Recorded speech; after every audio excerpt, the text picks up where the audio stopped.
cool. We are back with another podcast. Today, you lot can see it's only me and RJ because JB, unfortunately, he got hit with the COVID. Yeah, man. Anyways, to my bro, get well soon. That's literally it. He'll be back though. No, we need JB though. Yeah, trust me, man. They haven't even seen him yet. I know. They haven't even seen him. Literally. No, his knowledge though. Yeah, his knowledge is A1. Trust me. But yeah, let's into today's first topic. Wait. Before we start, let's just say, man had to back up the Arsenal team, innit? Man, really? Bro, I think we're back. I think I have to come with United one next time still. Bro, you might have to still, because United, let me not even chat shit. United are doing that. Yeah, we're doing all right, but we'll get into that later again. It's just topic in itself again. I know. It's calm, but you're not climbing back up. Climbing. Trust me, we're going to get there eventually. Top half soon, innit? That's what I said. That's what I said. Arteta in 13th now? Bro, 13th, but no, we're going to definitely finish around maybe top 7. Also, if you're going to get a Europe place. Yeah. Oh, I don't know about that one. Chief. No, okay, maybe. No, we I don't know about that one, big one. No, if we continue like this, because like there's a feel good factor back in the club, kind of 2 back-to-back since August. Still not scoring. No, that's the promise of youngsters like carrying the moment. Like you said with Smith Rowe, I can't lie, you patterned that. I was right with Smith. What did I say about Smith Rowe? When you watch back the last one. No, what did I say about Smith Rowe, bro? Trust me, man. Nketiah was on the bench, bro, because he doesn't deserve to play, Smith bro. Rowe skipped bare players in that goal as well. You see it, bro. I'm telling you, Smith Rowe is a baller, fam. I said it. Anyways, man. Yeah. Let's not talk about Arsenal too much this week, innit? Let's move on to the topics. Yeah. Also, thank you for all the likes, comments, and subscribes from the last video. Glad to see how it's doing.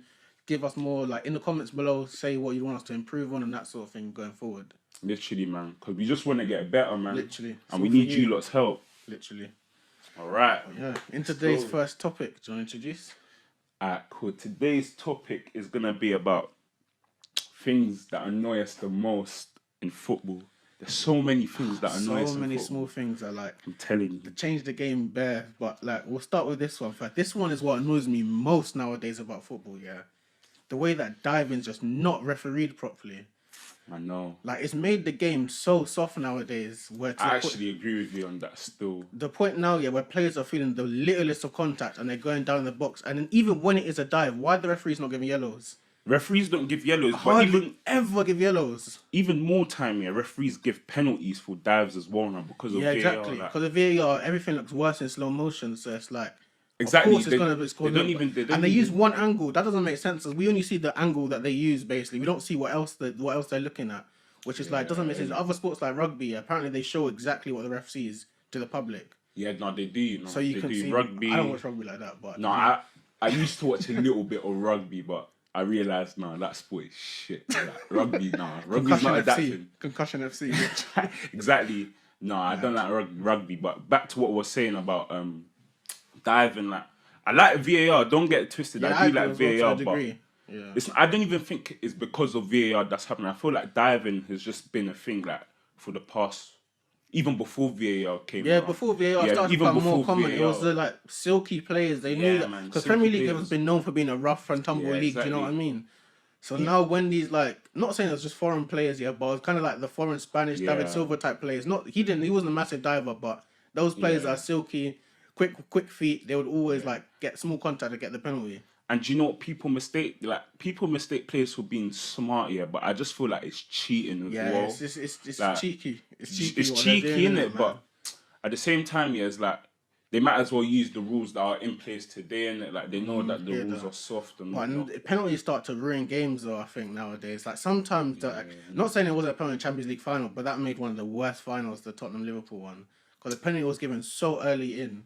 I think that was a handball. Yeah, it was a handball. It was a different scenario. Yeah, but it's like, again, though, penalties have such a big effect on the game. That, penalties, sometimes they just ruin the entire game. They do have a big effect. I support United, so I know about penalties, basically, isn't it? You lot are last season, legends. It was the only thing that carried us to finish in top 4 last season. No, but I would say, some of those penalties were penalties, and quite a lot of them. Quite a to lot be of honest, worse to though. be fair. Yeah, but it's like yeah, nowadays players are being more cheeky in the box. They're doing little things like lifting the ball a little bit over someone's leg so they know that they're gonna trip over. Even against Martial does that sometimes. I can't like not to hate on him because I sound like I just hate on Martial all the time. You hate on Martial. I started to love him recently. Like he's actually been when he come back and he's had to fight for his place now because he knows Cavani's doing his thing. So he knows Cavani's doing it now. Cavani's on the madness, but doing his thing. This is back to the diving. Like you see Tierney, for example, like against Chelsea. Yeah, that wasn't a penalty. But obviously, I'm an Arsenal fan, so I'll take that any day of the week. Because what Tierney did is he did skip past Reece James, innit? But the way he dangled players start to his do leg that out. now. They start to put their leg back because you're running into their minutes. So of course you're gonna get tangled off legs there, and it happens far too common now. The penalty type. He dangled Bairdy his does leg that back. sometimes as well. Bairdy does that so many times. He did it against City as well. Yeah. Bairdy's crafty. He's such a crafty. No, that's what I'm saying. Yeah, with the whole penalty. People call it smart, but I don't know. I think it's slightly like cheating, isn't it? Like, as you said, it's cheating as well. Like it is cheating, but at the same time, because of the way football is changing and evolving, it's like you just got to deal with it for the way it is as well. But I just feel like they need to like change. I think the only way to stamp it out is refereeing more strict on that. If people know you're getting a yellow if it's not a concrete, even if it's like 50-50, I think you still give a yellow. You stay on your feet for 50-50. There's so many examples of where footballers do that nowadays. There was some even recently I've seen as well. It's just like it happens all the time, really. Like Dan James one was recent as well, but he's known to be a diver, so refs don't give it anymore. They just look past it. Dan James is a little diver, He's known to be like, even flipping. Who was it at one time? Yanazar started getting accused of Nani at points. Nani and Yanazar, Yanazar, definitely. Them two used to be just notorious for that type of thing. Yeah, but the Yanazar used to get carded as well. That's when they used to referee it properly though. Yeah, that's when they used to properly back then. Started with yellow cards, and it's just started to become more soft. I don't know what. You see, when Ibra came here, when he came to United, he said the Premier League's not as tough as he thought. He thought it was, because remember he didn't come in an era with great centre backs. That's what He missed the whole Rio Ferdinand Terry era where it's like these were proper centre backs. Yeah. They'll bully you for that whole game. They'll stamp on you, kick on you. They'll make their presence known, type of thing. That comes back to the point we're talking about, really, about how the Premier League's just changing. Yeah, it's become because more. Ibra's noticing how the Premier League is kind of softening up as well. But he's a player that could probably handle either era. Though. No, he could definitely handle either era. But that's what I'm saying about like. He's a tough man, innit? Yeah. For him to say that, because he bullied defenders when he did play. Exactly. Him and Costa had good fun. Have you seen that clip of Costa and company where they're like fighting back to back against each other? That, Like that was where proper football comes from. Like we'll play it if we can in the video innit, or something like that. Yeah. But it was proper there, like. The Premier League is still the toughest league in the world, like physically as well. 100%. Like it will always be the toughest league. Even Werner was saying it. Werner struggled with it a bit. I can't lie. Werner was saying how the Premier League, like he's saying, like the defenders are all big. Stuff like that. Maybe that's why he's struggling to score goals. I don't know what it is. Man. I don't know. No, it's definitely not. That's definitely not the reason. But I feel like that's maybe his excuse, isn't it? But it is a fair excuse considering it is his first season. He gets positions. He does get he gets in his positions. I understand maybe it's tougher to get into those positions, but he does get there eventually. He does, and he just doesn't put it away. No, that's true. Yeah, but that's what we thought about penalties. I mean, about diving, man. Next one. The next topic is another thing that annoys us about football. This one could be argued slightly is the way offsides and handballs are ruled. See, I don't mind offsides the way it's ruled like that bad, I don't find it that bad. Like, I think, it is either onside or offside. I know people like pundits and stuff like that will talk like, come on, it was his shirt and stuff like that, but I don't know, I see it as like, where do you draw the line then? How is it possible to referee accurately if you're not going to say, this is offside, this is onside? Nah. And why do the attackers deserve the benefit of the doubt? Why don't the defenders? Nah, I disagree with you. The offsides being fair and stuff like that, because even Arsene Wenger was saying it, like, because he's part of the UEFA team, UEFA, however you say, He was talking about how offsides, like, the rules do need to slightly be changed, and the handball rule, like, I don't know. I'm just so confused about the handball rule. It changes every month. It changes, like, do you get it? I remember the start of the season, how it was refereed at the start of the season. Insane. If it touches your hand, it's given a penalty 100%. You can have your hands like, it's like, you know how you defend a free kick? You can have it defending like that. Nope, penalty. Every single time. They had to change that. It was ridiculous. They had to change it. They had to change it because Leicester have like 10 penalties this season, you know. Yeah, Leicester have the most. I know. Crazy. Leicester have the most. Everyone's getting on to Man U, but Man U don't even. Yeah, we're not even. We're like 6th or 7th. I think we have like that 5. One. Yeah, we only have 5 or 6 on that category, and it's like not that bad compared to Leicester. It's not bad still, but Leicester with double digits. I know. Crazy, man. I know, man. Leicester are crafty. They don't get many goals from open play. Yeah, I've clocked that as well. Still. But they're doing their thing in it, so I can't compete. We couldn't beat them. You couldn't beat them. You lost to them. So exactly. You had to say that, innit? Yeah. We should not have lost that. City lost as well to them. It's alright. You shouldn't have lost that one. Smoked by them. I thought Leicester dominated that second half. But we dominated the first half. That's what I'm saying. We could have at least only one team put the ball in the net. And see, Lacazette though, man. Lacazette missed like 2 chances that game. That's what I'm saying. So fair enough. Anyways, back to the the offsides. The offsides, like I disagree with the whole you like the way the offsides are ruled because with offsides, it's just not fair how like millimeters can determine whether it's a goal or not. For example, Bamford, bro. Out of the Bamford one, that was such a nice goal as well. That was a great I know what you goal. mean, like you know when like nice moments are in because of offside. That's what I'm saying. Sort of see like takes away from the game, innit? Bamford's doing that. That I think is so unfair, you know. He literally said he was onside. But the same thing happens with handballs as well. Bairdy, you know, they nearly gave a handball for that. And Sissoko's one in the Champions League was actually that. He was pointing where to mark the man. And then it hit his hand. And the worst thing was Salah. Was it Salah that chipped onto Mane? One of them two chipped it onto his hand. It's like they're cheeky plays for that. And I know, probably intentional. Can't lie, it was probably intentional cheeky play. If you see the guy's hand up pre-penalty, it's Champions League finals, you take it. I agree with the handballs in it, but the offsides here is just man. Because it's just not fair how Bamford... It's unfair for your hands to be given as offside. I give you that because you can't score with your arm. It should be only your score, like a part of the body where you can score with. So if you're pointing, I don't really see why that's given as. That's what I'm saying. Exactly, but that still gets given. Apparently, they start to nowadays. They're starting to use the shirt, the sleeve of the shirt now. For where they measure it from. For like if it's handball, the rules all a bit. But what if you wear long sleeves? What do you do then? Like I've heard that it's literally like where do you cut it if it's long sleeves in like VAR? How are you meant to tell where the sleeve ends? I think they just have to use their eyes and literally and picture it. Yeah, I get that, but it's meant to be VAR meant to be accurate. At this point, it's guesswork when they do it like that. It's a bit of both, isn't it? With VAR, like it's guesswork and it's accurate. With offsides, like you said.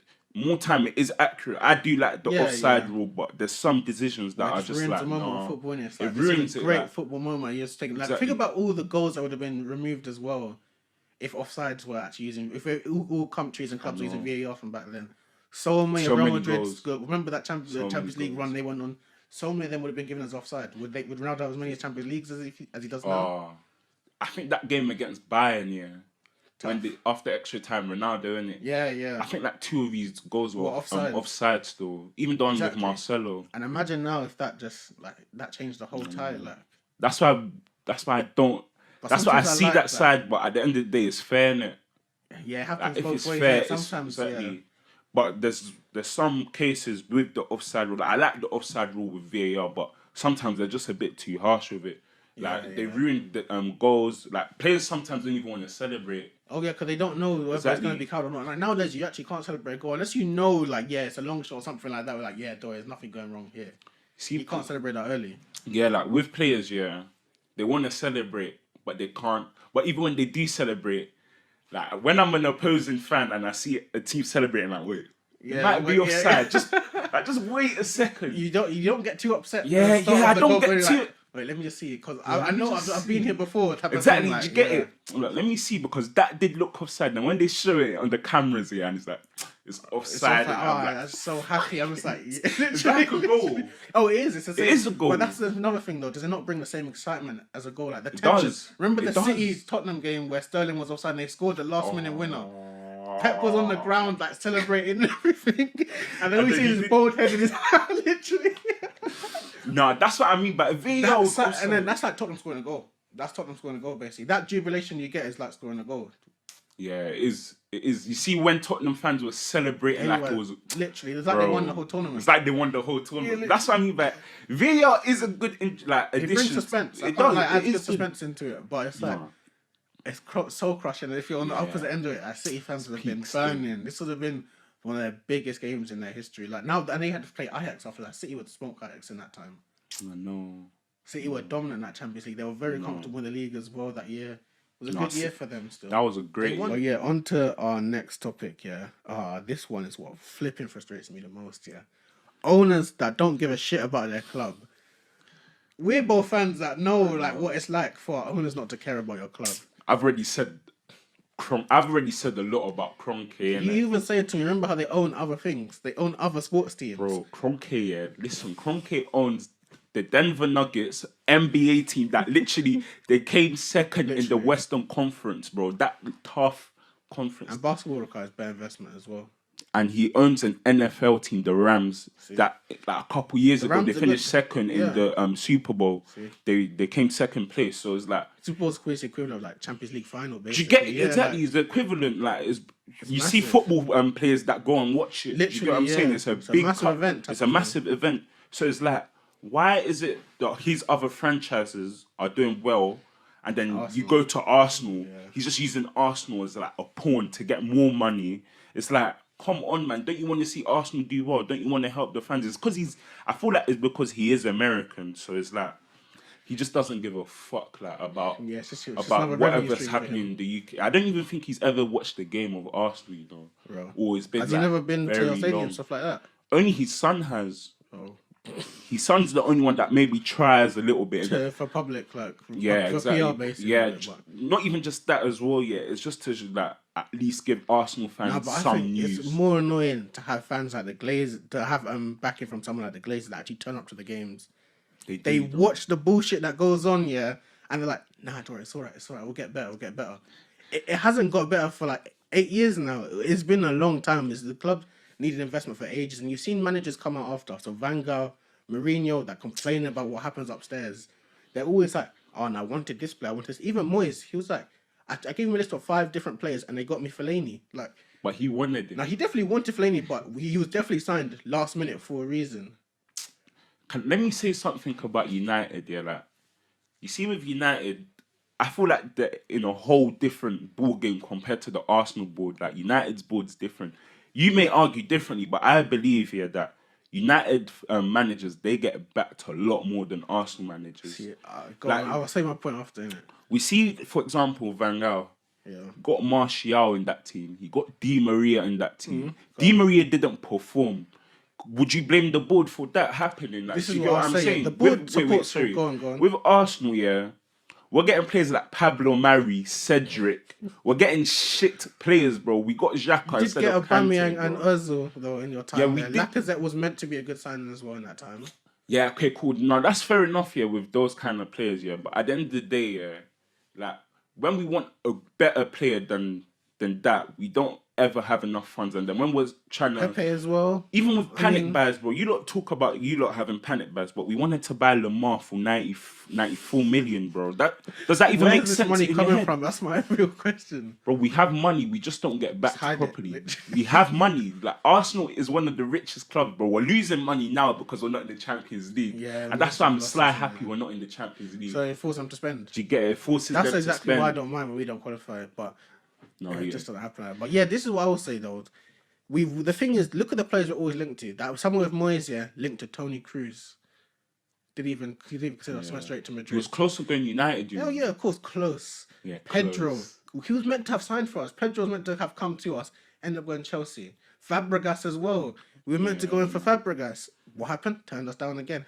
I think it's money that they're turning down because we're not offering the right funds. Chelsea Think about Koulibaly as well. Do you know how long we've been in for this man for? 2 years we was basically in for this guy for. Didn't end up coming. De Ligt was supposedly putting money in for him. Nothing materialised there. Happens so often where it just doesn't materialise. James Rodriguez. There was like rumours of him coming to us. Like we have rumours all the time of us like maybe go for him. Even Sancho most recently. Hodling over price, and then we end up getting, what do we get? 2 young guys, one that's like 17, and one Atalanta player. Instead of Jadon Sanchez, what are we getting instead? Yeah, okay, cool. Yeah, fair enough. But you guys still get the like. I'm gonna go back to Di Maria.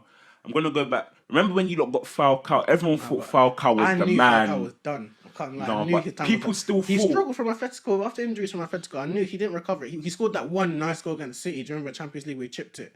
Yeah, but That was his last nice after. goal. Yeah, in Monaco. Yeah, Yeah, that was his last nice goal that he scored. But that was Atletico. after United's Yeah, spell. exactly. Yeah. That was after the United spell. But I'm saying, yeah, like at the end of the day, Man U fans were still very excited when they got Falcao. You lot got Pogba. Everyone thought Pogba. Yeah, Pogba's gonna win us that league. That as well, but you got Di Maria from Real Madrid. That was when he was in the form of his life. Yeah, he was. Arsenal we don't really grab players like when they're in the forms of their lives. Like you see, I would say they're only two. Yeah. Now Özil, come on, he's in the form of his life when he came to you, lot. He was kind of. Even Alba as well was performing like he was in good form when he came to you. Yeah, but Sanchez as well. Sanchez, how can I even mention Sanchez? Yeah. Sanchez was in great form when look what he did for you. Oh yeah, but I'm talking about now as well, man. Like but if we bring it now, our investment has been shit recently as well. Yeah, but our centre backs was interesting. Koulibaly, De Ligt, Maguire. Yeah, but Maguire. Not saying Maguire shit, just not in that class of players.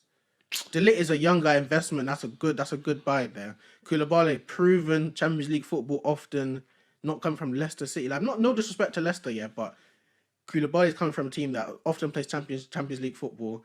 Been managed by top class managers. No, Napoli have been falling off. Yeah, they've been falling off recently, but that's because of like the rise of other teams in Serie A. And it's become a little bit more competitive in recent years. A lot more, to be fair. Exactly. We used to be Juve. So Napoli were like the first team that paved the way for others, innit? Yeah. Sarri's Napoli was good. Exactly. Still, Sorry, ball. That's when there was actually when sorry ball. Yeah. But going back to the point, we got Maguire that summer when we wanted someone. We've needed like a right back for ages. Cool, Wan-Bissaka was probably the only one where I could say, no, that was probably the best person you could have bought in, given the time and the current pool of players that was about. I was happy with that signing. Yeah, no. But like, you see with Arsenal, man, I'm not trying to hear the Sanchez, the Ozils, all of that, because at the end of the day, we've always been one signing away from really contending, and we never ever get backed enough to get that signing.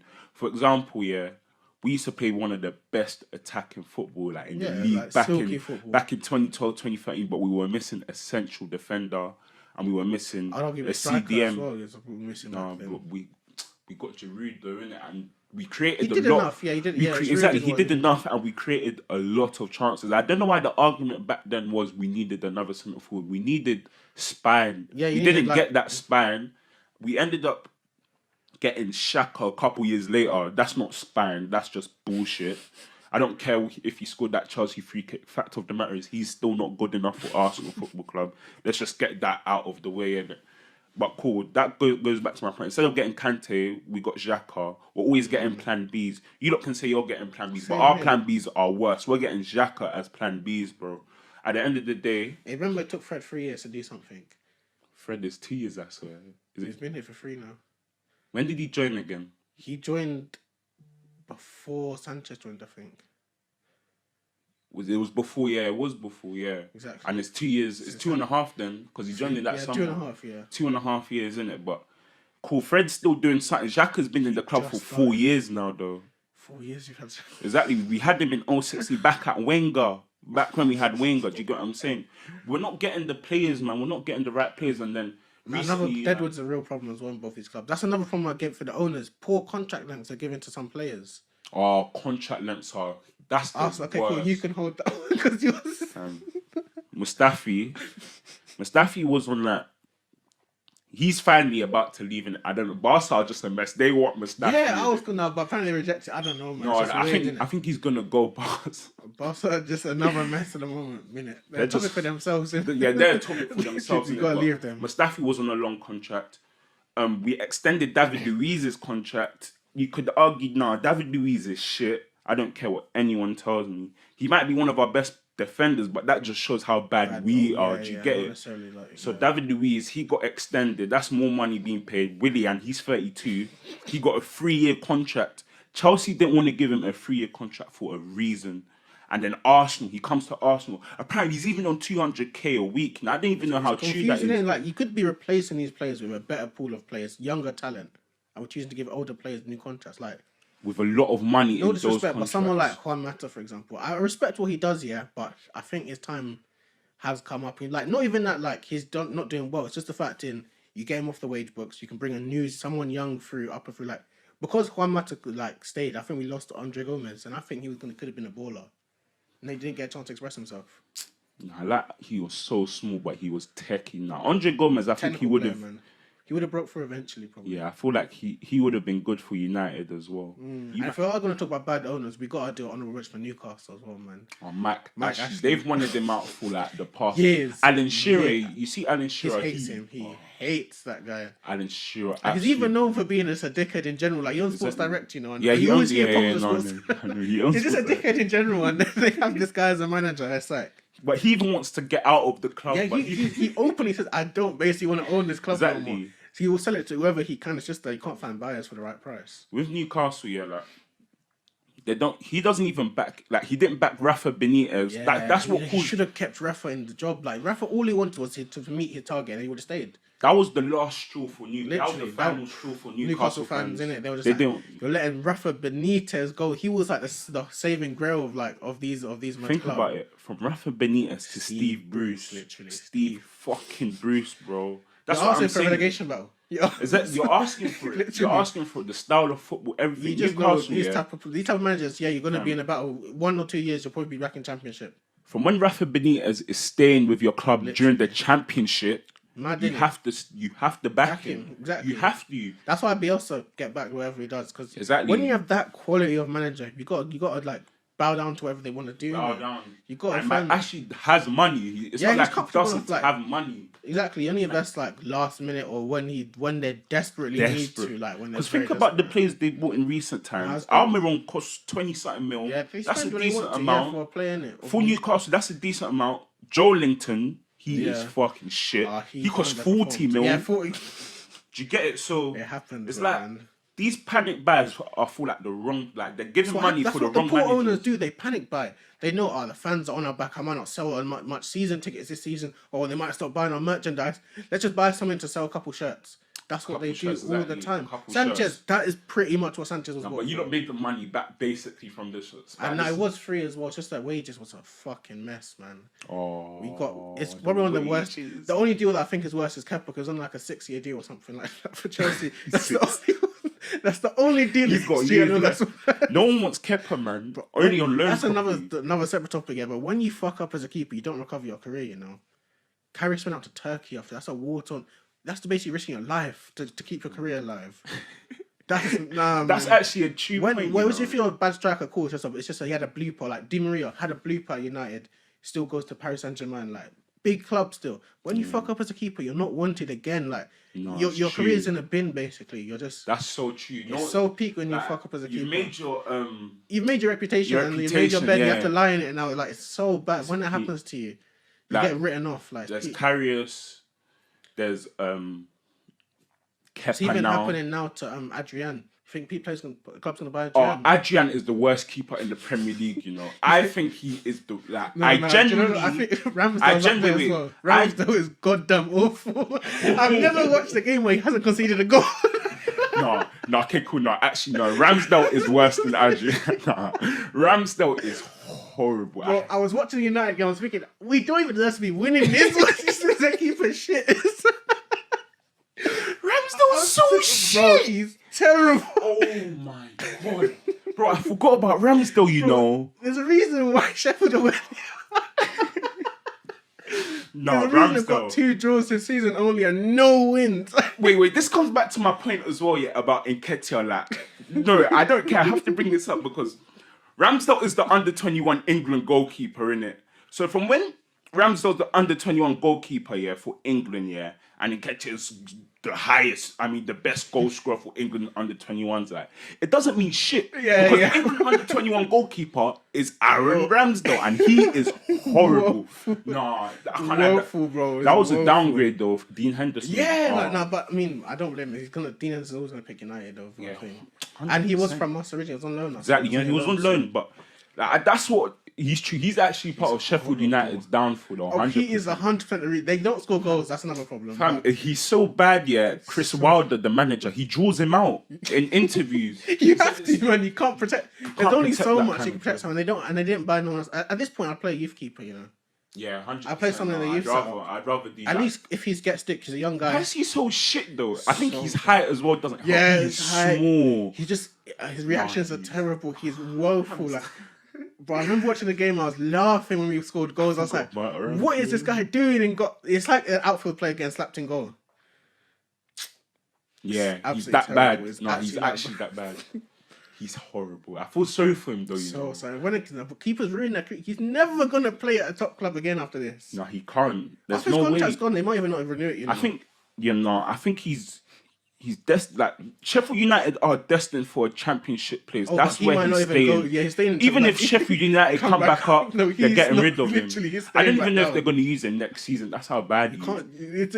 It's their biggest reason. At this point, you got to consider terminating contract. Like you can't have someone. You actually have to terminate his contract. No, he's the worst. You can't have someone that's just not saving shots in goal. Like yeah, he doesn't save a thing. Yeah, he's too bad. I've not watched them get a clean sheet. I've just not watched it happen. Yeah, no, it can't happen with him. I think in his entire career, I think I saw he has like 13 clean sheets for Sheffield United in his entire career, including the Bournemouth. Even for Bournemouth, he was horrible as well, man. He's a horrible keeper.